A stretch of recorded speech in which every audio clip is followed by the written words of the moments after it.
दोस्तों, आज हम बात करने जा रहे हैं एक ऐसे इंसान की जिनका नाम केवल भारत ही नहीं बल्कि पूरी दुनिया में सम्मान और प्रेरणा का प्रतीक है। ये नाम है रतन टाटा। जब भी कोई भारतीय उद्योगपति या कारोबारी नेता की बात करता है तो रतन टाटा का नाम सबसे ऊपर आता है। लेकिन उनका नाम सिर्फ एक बड़े उद्योगपति या टाटा समूह के चेयरमैन के रूप में ही नहीं लिया जाता, बल्कि एक ऐसे इंसान के रूप में भी लिया जाता है जिन्होंने अपनी पूरी जिंदगी में ईमानदारी, सादगी, नैतिकता और दूरदर्शिता को सबसे ऊपर रखा। विनोद शर्मा की किताब success principles of Ratan Tata हमें यह समझाती है कि रतन टाटा की सफलता के पीछे कौन से मूल सिद्धांत थे। उन्होंने अपनी जिंदगी और कारोबार में किन विचारों को अपनाकर टाटा समूह को नई ऊंचाइयों पर पहुंचाया और क्यों वे आज भी लाखों युवाओं के लिए प्रेरणा बने हुए हैं।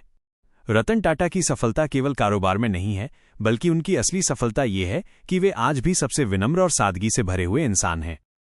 उन्होंने ये साबित किया कि बड़े सपने देखते हुए भी इंसान जमीन से जुड़ा रह सकता है। किताब हमें ये दिखाती है कि उनकी सोच कितनी गहरी थी और उन्होंने अपने जीवन को किन सिद्धांतों पर जिया। रतन टाटा के जीवन की एक बहुत ही खास कहानी है जो युवाओं के लिए प्रेरणा है। ये बात है 1999 की। उस समय टाटा स्टील दुनिया की बहुत बड़ी कंपनी नहीं थी। ये एक मध्यम आकार की कंपनी थी और अपने कारोबार को विदेशों तक ले जाना चाहती थी। टाटा स्टील ने अमेरिका की एक स्टील कंपनी में पार्टनरशिप करने की कोशिश की। जब टाटा स्टील के प्रतिनिधि वहां पहुंचे तो अमेरिकन कंपनी के अधिकारियों ने उनके साथ बहुत बुरा व्यवहार किया।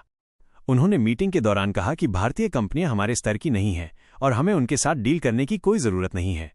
टाटा स्टील के लोगों को वहां अपमानित महसूस कराया गया और डील ठुकरा दी गई। जब ये बात रतन टाटा तक पहुंची तो उन्होंने बहुत गहराई से सोचा।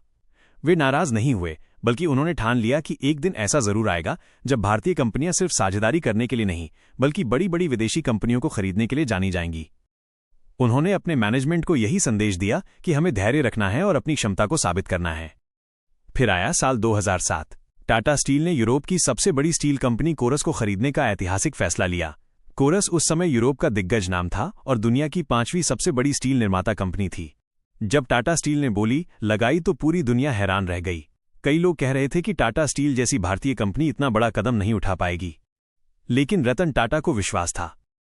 बोली की प्रक्रिया लंबी चली। कई कंपनियां कोरस को खरीदने की दौड़ में थीं, लेकिन रतन टाटा और उनकी टीम ने रणनीति के साथ काम किया। अंततः टाटा स्टील ने करीब $12 बिलियन यानी उस समय लगभग 55,000 करोड़ रुपए की भारी भरकम रकम में कोरस को खरीद लिया। ये डील न केवल टाटा समूह बल्कि पूरे भारत के लिए ऐतिहासिक थी। इस डील के बाद टाटा स्टील दुनिया की 5वीं सबसे बड़ी स्टील कंपनी बन गई। इस डील ने वही साबित किया जिसकी ठान रतन टाटा ने 1999 में की थी।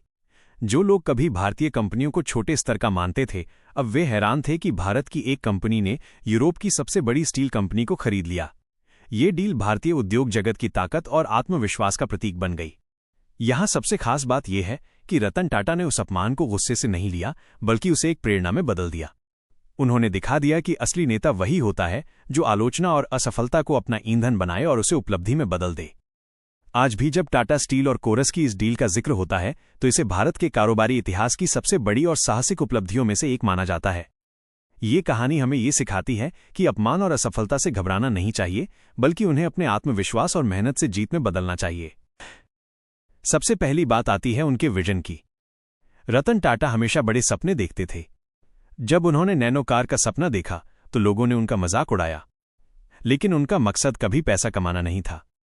उनका उद्देश्य ये था कि भारत के हर मध्यम वर्गीय परिवार को एक ऐसी कार मिले जो उनके बजट में हो और सुरक्षित भी हो।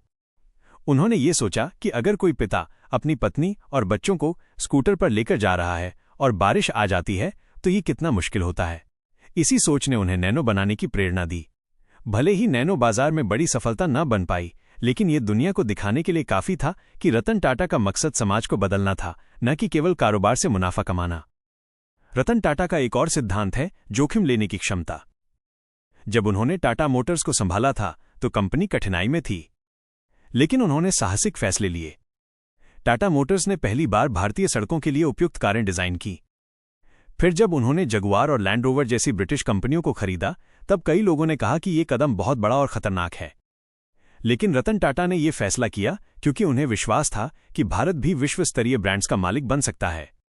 आज जगुआर और लैंड रोवर टाटा समूह के लिए लाभ का बड़ा स्रोत हैं और ये सब रतन टाटा की दूरदर्शिता का नतीजा है। रतन टाटा का एक और महत्वपूर्ण गुण है विनम्रता। उन्होंने कभी खुद को बड़ा आदमी नहीं समझा। वे हमेशा अपने कर्मचारियों से सीधे मिलते, उनकी समस्याएं सुनते और उन्हें परिवार की तरह मानते थे।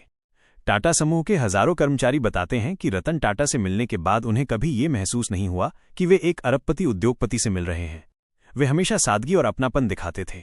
यही कारण है कि टाटा समूह आज भी भरोसे का प्रतीक है।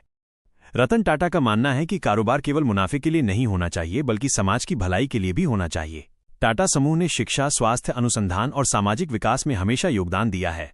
टाटा ट्रस्ट्स और टाटा फाउंडेशन के जरिए देश के हजारों गांवों में स्कूल, अस्पताल और रोजगार के साधन बने। ये सिद्धांत रतन टाटा को बाकी उद्योगपतियों से अलग बनाता है। वे हमेशा कहते हैं कि अगर आप समाज से कुछ लेते हैं तो आपको समाज को उससे ज्यादा लौटाना भी चाहिए।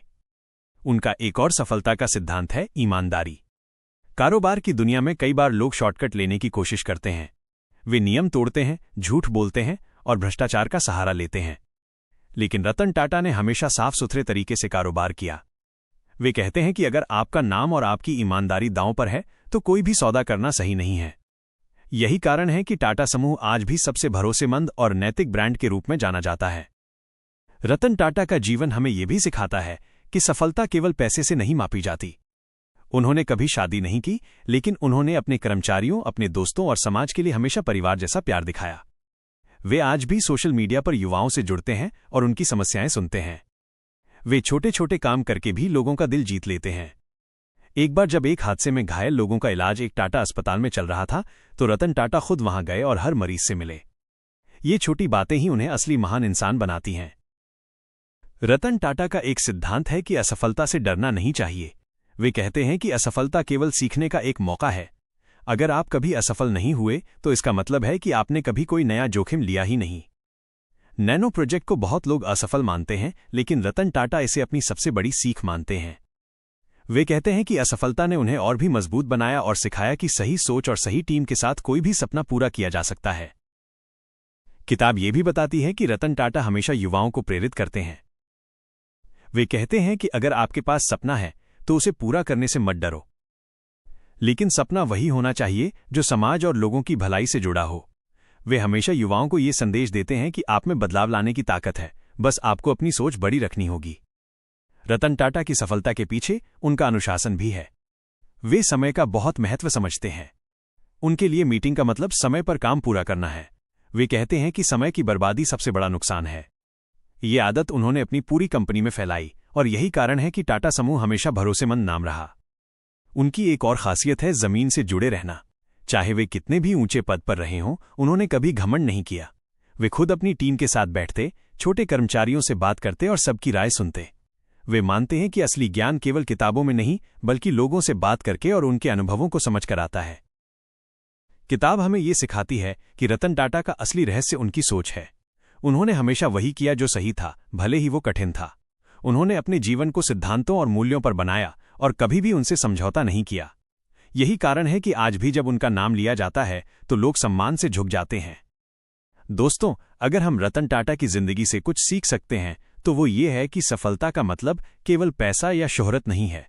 सफलता का मतलब है समाज के लिए कुछ करना, ईमानदारी से काम करना, अपने सपनों को साहस के साथ पूरा करना और हमेशा जमीन से जुड़े रहना। यही असली सफलता है और यही रतन टाटा का संदेश है।